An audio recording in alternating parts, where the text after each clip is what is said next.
The biggest question I had coming at me for this morning is, what is this topic about? I think 10 people must have asked me when I walked into the college itself, not excluding the secretary of the college. And my response was that this is another idea worth spreading. The idea itself is about 2 decades old. And that's something which I'd like to share with you 2 decades later. My first exposure to Western primary education, as I now know it, was a bit of a culture shock. I was in the UK visiting relatives, and I had a niece who came up to me and asked me a strange question. Now, to me, somebody who is a son of a well-known educator, an educated person himself, well-established in a profession, in a knowledge business, I had the arrogance to believe that I knew what it took to succeed. And this little girl changed that in the space of 10 minutes. So here I was drinking my tea in the morning in a house in the UK. And she comes up to me and says, what are you doing? I said, I'm reading the paper. Would you like to see my homework, Uncle Ramesh? I said, of course I'd like to see your homework series. And she opened up a notebook, which obviously was a school notebook. And she says, here it is. So I opened up the book and I said, so where's your homework? And here it is. And on 2 pages across were 8 questions. I said, okay, that's good. So have you done your homework? Now, we're all Indians sitting in this hall, right? I'm an Indian sitting there with my notions, preconceived notions. I said, where's your homework? So she said, well, I've done it. And then she goes away. After a little while, she comes and says, so did you see my homework? Did you like it? I said, well, I saw what was in the pages, but I didn't see your homework. Where is the homework? I said, Uncle Ramesh, this is the homework. I still don't get it. So this little girl says, this guy, not worth talking to. And then it hit me that those actually were 8 questions produced by her. And then she explained to me that the teacher the previous day had read out a story or a chapter. And all the students in the class, she was 8 then, were meant to actually put down 8 questions based on the story that was read. And that hit me in the stomach, in the solar plexus, and moved a lot of my notions. So education was about asking, not about learning as we know it. By the end of the day, a very curious question had come to me. And I thought, when I was invited for this talk, that I should share that question 20 years later with this audience. I asked myself whether the orientation and the education that we are given prepares us more to be a spelling bee or a bumblebee. And that's the question that I want to put before all of you today. I'm sure most people in this room are familiar with what a spelling bee is, right? It's where you showcase your ability to spell the most difficult, uncommon words in the dictionary. And here's what's interesting. 11 national US spelling bee championships in the last 15 years have been won by Indian American students. And we're very proud of that. My sister who's in Canada and works in a bank keeps telling me, you know what? All of us Indians are very, very good at domain expertise. They're absolutely tops. No one can touch us. But after that, you ask us to take a decision, we just can't do it. Because the complex idea of taking a decision does not come by being a good spelling bee.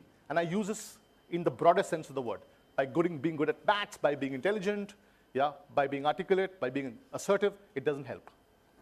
Decision making is a completely different complex idea. Let's look at the bumblebee. That's another curious animal. By the laws of aerodynamics, by the laws of physics, a bumblebee is not meant to fly. I won't get into the details, I'll spare you the details of why not. But simply this, that's not meant to fly. But guess what? The bumblebee doesn't know it, and therefore it continues flying. And I asked this audience, would you prefer to be a bumblebee, or would you prefer to be a spelling bee? I didn't have any doubts. Even if I ask for a show of hands, this answer would be the same. We all would like to have the freedom of thinking of a bumblebee. What is the significance of being a bumblebee bud? That's important. For my money, the big heart is always going to win over the big mind. But we are taught to believe that you must build a bigger and bigger mind for some reason. We're taught to believe it in our homes, in our playing fields, in our classrooms, and in our offices. So I asked the question to two people who came to our office quite recently. These two people were two businessmen, both running reasonably well-recognized businesses. And both came to the office, same day, back to back actually. So it's quite strange contrast, which is what I was telling my colleague who's here with me. Both had good businesses, and both wanted to build world-class businesses. The first gentleman walked into the room, sat over there, and gave us a brief. And his notion was, you know what? I have lots of questions. I'm an uneducated North Indian salesman. I don't know much. The second guy, equally successful business so far. He had a very well-recognized global management education. And his challenge was, can you help me to exploit or leverage my management education to meet my business ambitions? One person had all the answers. One person had all the questions. Who would you bet on?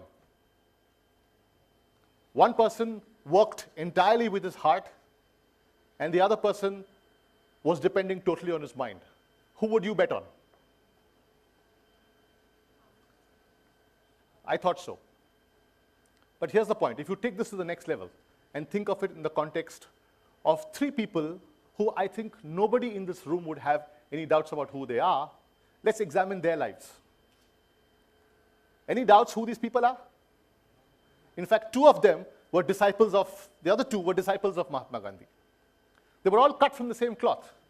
And all the three of them entirely changed the direction of their nations. And that's a big thing, because you're talking about billions of people being really redirected by the course of events directed by these three people. They all changed their nations with their hearts. Not to the exclusion of three very powerful minds, but these minds were slaves to the heart. They led with the heart. Do you agree with that?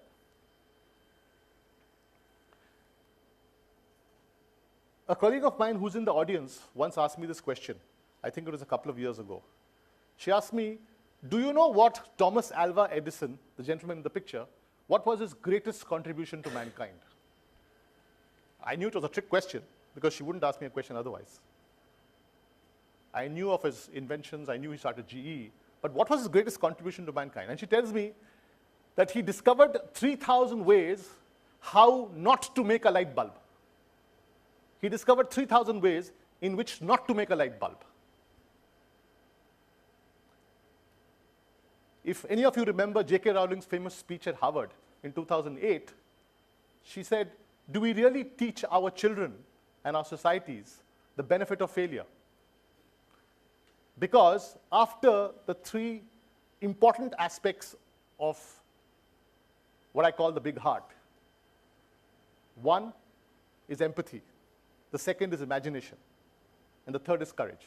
After empathy, imagination, you have to have the courage to pick yourself up each time when you fail. No magic wand is going to give you success overnight. You can think of other people. You think of Steve Jobs. You think he worked with the heart or the mind? Was he more heart or more mind? Think of Abraham Lincoln. Was he more heart or more mind?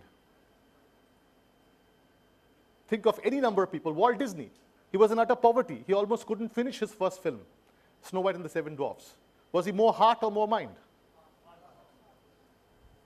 I'd like to finish this argument through the lens of one life, which is not so commonly spoken about, a gentleman whom we all don't normally speak about in the same breath as some of the names that we spoke about a little earlier. He's somebody actually who changed the way in which a backward nation looked at its women. He's somebody who really, literally put his money where his mouth is. And he's somebody who was recognized in 2007 by the Nobel Committee for his contribution to world peace of all things. He is Dr. Muhammad Yunus, and he began what we now know as the Grameen Bank. Almost 10 million borrowers, all below the poverty line. 97% of them are women. 1% delinquency. That means only 1% of bad loans, right? There's an interesting story about how the Central Bank of Bangladesh challenged him. Why is so much of your money going to women? In a society like Bangladesh, it's an important question. It's a politically correct question. Why so many men, so many women? Women don't know how to run businesses, so why do you give it to them? Difficult question to answer, and it's coming from the bureaucracy. So he wrote a letter back saying that, you know what, I'm happy to answer this question. If you could tell me why 98% of the loans of other banks go to men, which is also a bias. My question is, what do these bumblebees have for us as fellow parents, as educators and leaders, as lessons for teaching our young people? What actually is the current narrative in education today? It's about intellect, it's about power, it's about winning, and above all, it is about the notion of money as your central scorekeeper. Is there any place for the different aspects of what a bumblebee does, of the big heart? Is there any place for empathy? Is there any place for imagination in our education? Is there any place for courage? I ask you that. And it's worthwhile to take a lesson from, for example, the Singapore government, which most recently has made it mandatory to teach EQ in primary schools. IQ is not enough. Think about whether it is worthwhile to extend the new CSR law in this country into schools, that a percentage of your marks, a percentage of your time as a kid must be spent and evaluated for CSR. Think about whether it is worthwhile to introduce credits for failing in some way. Would that be worthwhile? I'd leave you to think about it. And therefore, in conclusion, I would like to leave you in the 50th year of the anniversary of the civil rights movement in the US with this thought. To paraphrase Dr. King, I have a dream. I have a dream that our children will be schooled only by the tenets of empathy, imagination, and courage. I have a dream that one day our young people will be judged not by the strength of their intellect, but by the size of their heart. God bless. Thank you very much.